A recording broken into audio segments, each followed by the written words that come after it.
اور پھر سرکار مدینہ صلی اللہ علیہ وسلم آپ کی رضا کیا ہے؟ حضرت عطیہ بن قیس صحابی آپ فرماتے ہیں، فرمایا لما فرغ النبی صلی اللہ علیہ وسلم من قتال اہل بدر، فرمایا جب حضور بدر کے میدان میں فارغ ہوئے، جاء جبریل علی فرس انسا احمر علیہ درعہ ومعہ رمحہ، فرمایا حضرت جبریل امین آسمان سے آ گئے، فرمایا جو ہے وہ ان کے پاس ایک سرخ گھوڑی تھی اور جو ہے وہ ساتھ جنگی سامان بھی موجود تھا۔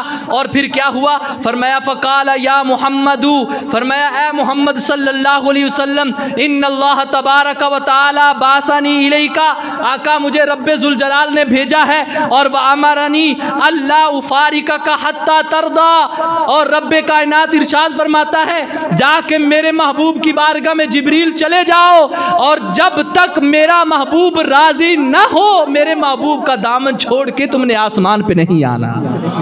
اعلیٰ حضرت فرماتے ہیں نا، خدا کی رضا چاہتے ہیں دو عالم اور خدا چاہتا ہے رضائے محمد۔ فرمایا رب فرماتا ہے جبریل تم نے بھی واپس نہیں آنا جب تک میرا محبوب راضی نہ ہو جائے۔ آقا بتائیں آپ راضی ہو گئے ہیں؟ اللہ اکبر۔ میرے آقا صلی اللہ علیہ وسلم نے فرمایا ہاں میں راضی ہو گیا ہوں۔ اور دوسرا واقعہ یہ ہے کہ صحابہ کرام فرماتے ہیں حضرت میکائیل میرے آقا صلی اللہ علیہ وسلم جب نماز میں ہیں اور نماز کے حالم میں ہیں اور حضور صلی اللہ علیہ وسلم مسکرا رہے ہیں، جب مسکرا رہے ہیں تو فرماتے ہیں اذ تبسم فی صلاتہ، اب میرے آقا صلی اللہ علیہ وسلم جب مسکرائے، صحابہ کرام ظاہری بات ہے نماز میں بھی مصطفیٰ کا دیدار کرتے تھے۔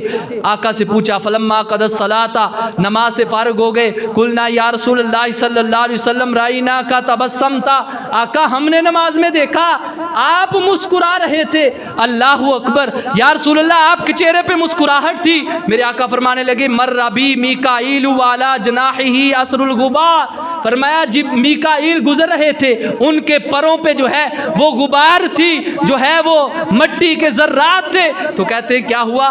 تو وَهُوَ رَاجِعٌ مِّن طَلَبِ الْقَوْمِ، جو قوم کی مدد کے لیے کافروں کے مقابلے میں صحابہ کی مدد کے لیے آئے تھے، فَضَحِكَ إِلَيَّ، فرماتے ہیں حضرت میکائیل میری طرف دیکھ کے خوش ہوئے۔ حضور فرماتے ہیں فَتَبَسَّمْتُ إِلَيْهِ، میں میکائیل کی طرف دیکھ کے خوش ہو گیا۔